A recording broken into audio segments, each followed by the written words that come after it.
Bismillahirrahmanirrahim. Assalamualaikum warahmatullahi wabarakatuh. Alhamdulillahirabbil alamin. Wassalatu wassalamu ala Rasulillah wa ala alihi sahbihi ajma'in, amma ba'd. Pertama-tama mari kita senantiasa bersyukur kepada Allah Subhanahu wa taala dan senantiasa kita beristighfar dan selalu memperbaharui taubat kita kepada Allah Subhanahu wa taala. Karena kita adalah keturunan Nabi Adam alaihissalam yang senantiasa melakukan kesalahan, sadar atau tidak sadar. Kullu bani Adam khata'un wa khairul khata'in at-tawwabun. Setiap keturunan Nabi Adam alaihissalam itu pasti melakukan kesalahan atau dosa. Dan sebaik-baiknya orang yang melakukan kesalahan adalah orang-orang yang bertaubat. Jadi kita terus setiap saat kita beristighfar kepada Allah Subhanahu wa taala. Salawat dan salam kita aturkan kepada baginda Nabi besar Muhammad sallallahu alaihi wasallam, para sahabat, keluarga dan para pengikut beliau hingga akhir zaman. Dan mudah-mudahan kita senantiasa terus meningkatkan penghidupan kita, kehidupan kita dengan sunnah-sunnah Nabi sallallahu alaihi wasallam dalam kehidupan kita sehari-hari. Karena memang bukti cinta kita kepada Nabi itu adalah kita senantiasa menghidupkan sunnahnya. Kata para ulama, yang wajib itu harus kita kerjakan, tidak ada alasan apapun. Tapi kalau yang sunnah-sunnah Nabi SAW, ya kita kerjakan semampunya, karena nggak mungkin kita melaksanakannya secara keseluruhan. Jadi jadikan satu sunnah Nabi itu sebagai identitas kita.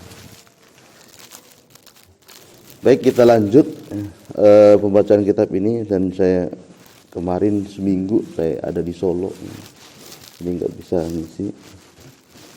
Dan baru nyampe di Lombok pun 2 hari saya ada kegiatan lagi, 2 hari di KLU. Jadi sekarang baru bisa ngisi. Kita lanjut yang pekan lalu, yaitu terkait dengan istinja dan istinjar. Sudah kita bahas terkait dengan batu, 3 batu. Yang selanjutnya ini wa'lam anna kullama huwa fi ma'na al-hajar yazujul istinja bihi, yaitu ketahuilah bahwa segala sesuatu yang semakna dengan hajar atau batu itu yazujul istinja bihi, boleh kita melakukan istinja dengan itu, dengan benda semakna. Misalkan batu ini ada 3 syarat, ada beberapa syarat, walahu surut, dan dalam hal ini ada syarat yang disampaikan dalam kitab ini.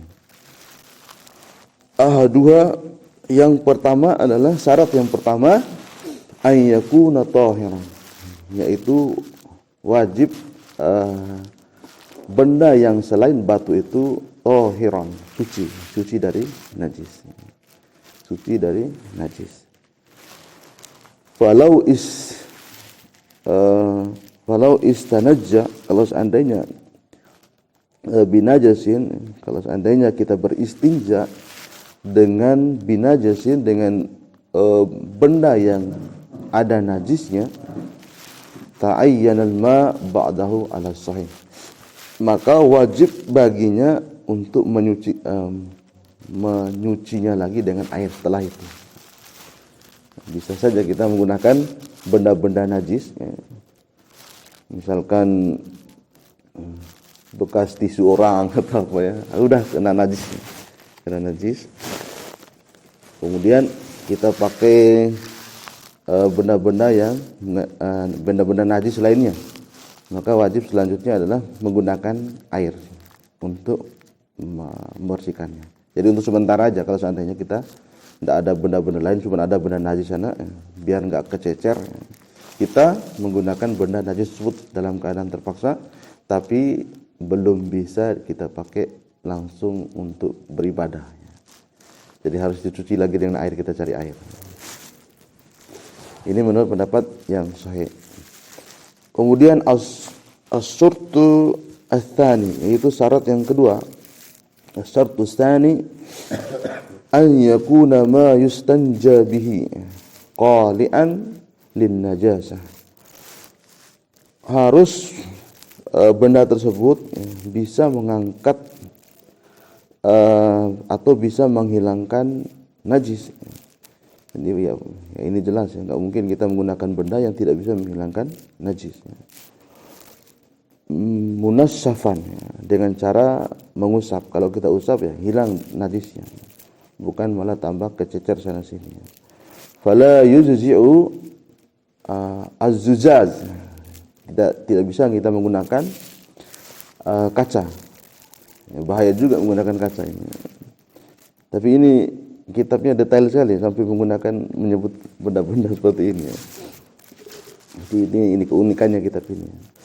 Bisa menggunakan kaca karena bisa berbahaya juga, bisa berdarah dan sebagainya. Kemudian walal qasab, dan tidak bisa juga menggunakan qasab, tebu ini artinya qasab.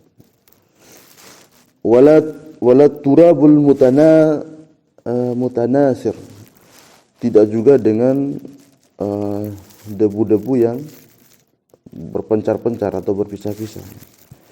Wa yajujus sulbu, itu bisa juga menggunakan tanah yang keras.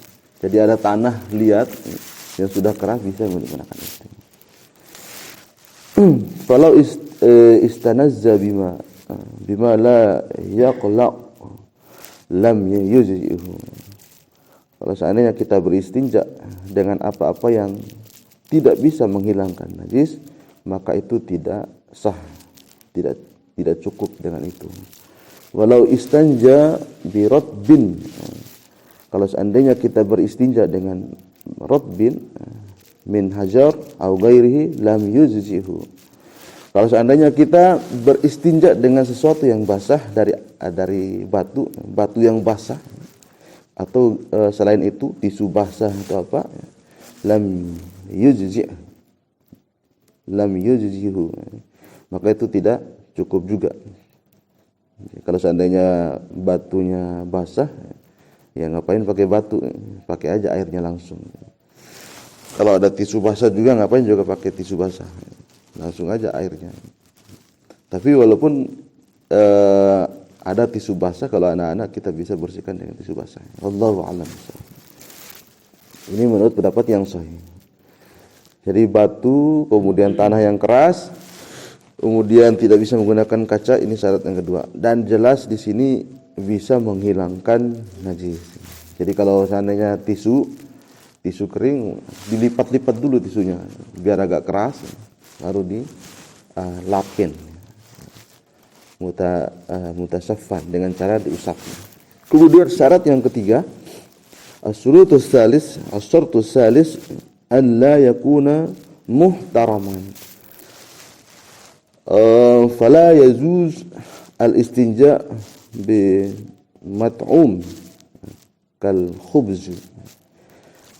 Syarat yang ketiga, tidak menggunakan benda-benda yang dihormati, muhtaraman. Benda-benda yang dihormati itu fala yajuz, tidak bisa menggunakan. Kemudian fala yajuz al-istinja bi mat'um, tidak bisa beristinja dengan benda-benda yang bisa dimakan, kal khubz, misalkan roti. Misalkan Pak Dodi pedagang roti, tidak ada batu, pakai roti, bersihin ya, tidak boleh itu ya. Makanan-makanan yang lain yang kita hormati, yang bisa dimakan, itu tidak bisa menyucikan. Kemudian wal azamu itu tulang iga, yang bisa dimakan, tulang iga, sop kaki iga, sop iga dan sebagainya itu. Wala bi juz'in minhu kayadihi wa yadi ghairihi. Dan ini jelas juga tidak boleh kita menggunakan bagian-bagian dari itu juga, dari bagian roti, bagian tulang iga tadi. Kemudian dari menggunakan tangan saja, tak boleh. Walaupun mau tidak ada air, kita pakai tangan. Kita bersihin pakai tangan gitu ya. Tak bisa dia, tidak sah gitu ya. Al-bari. Atau selain dari tangan dia atau pakai tangan orang, enggak bisa. Maka dia lam yajjuhu ala sahih. Ini tidak cukup menurut pendapat yang sahih. Wala bi juz'in hayawanin muttasilan, dan tidak bisa juga menggunakan bagian dari hewan yang masih sambung. Misalkan menggunakan ekor hewan atau menggunakan pundak hewan. Kazanabin, seperti buntut al-ba'ir, buntutnya unta. Li'annahu muhtaramun, karena itu adalah bagian yang masih dihormati. Bagian yang dihormati. Dan itu juga adalah tidak bisa, kita sudah pernah membahas juga terkait dengan itu. Kita tidak bisa makan juga dari itu. Misalkan kita potong kaki kambingnya masih hidup, kemudian kita ambil kakinya saja, kemudian kita makan, itu haram. Wa idza istanja bi muhtaramin, maka asal. Kalau seandainya kita beristinja dengan benda-benda yang dihormati tersebut, maka kita sudah bermaksiat. Wala yujzihi ala sahih, maka itu tidak sah menurut pendapat yang sahih. Na'am yazujul hajar ba'dahu bi surdin an la tantaqilal najasah. Boleh juga menggunakan batu setelah itu dengan syarat bisyartin tidak tantakil, tidak berpindah-pindah najisnya itu. Kemudian wa amma zilda, kalau seandainya kulit, fal azhar, dan menurut pendapat Imam Syafi'i, al azhar annahu in kana madbughan, asalkan dia itu sudah disamak. Pernah kita bahas juga kulit yang disamak. Kalau kulit yang belum disamak, itu tidak boleh. Jajal istinja bihi wa illa falah, boleh menggunakan kulit tersebut yang sudah disamak. Kalau seandainya belum disamak, falah, maka dia tidak boleh. Umma yustaratu ma'a dhalika an la yaziffal kharij. Kemudian syarat selanjutnya dipersyaratkan selanjutnya ma'adzalika, atas itu an la yaziffal kharij. Syaratnya yang kharij, kotoran yang keluar itu tidak kering. Tidak kering. Ya kan, kita sudah kering di sana, tidak bisa menggunakan benda-benda tersebut. Jadi mau enggak mau, fa in jaffa, kalau seandainya kering kotoran tersebut, kotoran kita, ta'ayyanal ma, maka wajib menggunakan air. Li'annahu la yumkin izalatuhu illa bidzalik. Karena itu tidak mungkin kita menghilangkan najis yang sudah kering kecuali kita hanya menggunakan air. Jadi kalau sudah kering, ya mau enggak mau kita harus cari air. Enggak bisa menggunakan batu-batu, enggak bisa menggunakan benda-benda tersebut. Nah, ini beberapa syarat kita kalau seandainya mau beristinja dengan selain batu itu. Jadi satu suci, kemudian bisa mengangkat, bisa menghilangkan, kemudian tidak bisa menggunakan benda-benda yang kita hormati atau benda-benda yang bisa dimakan. Selanjutnya yang lain panjang terkait dengan wa yajtanibul istiqbal wa yajtanibus istiqbal al-qiblati wa istidbaraha fi sahra. Insyaallah ini kita bahas selanjutnya, itu terkait dengan kita harus menghindari menghadap kiblat. Menghadap kiblat, istiqbal al-qiblah, menghadap kiblat ketika kita beristinja atau membuang air besar ataupun membuang air kecil, pipis termasuk. Kemudian ini insya Allah kita bahas hari Selasa ini. Istidbaraha, yaitu membelakangi kiblat. Jadi kalau bikin WC juga jangan sampai kita membelakangi kiblat, jangan sampai menghadap kiblat. Kalaupun sudah kedung bikin WC kayak gitu, tapi nanti ada pembahasannya.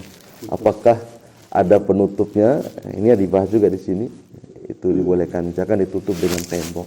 Tapi kalau ini di sohro, di padang pasir yang luas, yang langsung kita tidak ada pembatas sama sekali, maka ini yang dilarang. Insyaallah kita lanjut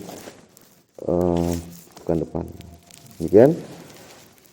Subhanakallahumma wa bihamdika, asyhadu an la ilaha illa anta, astaghfiruka wa atubu ilaik. Wassalamualaikum warahmatullahi wabarakatuh.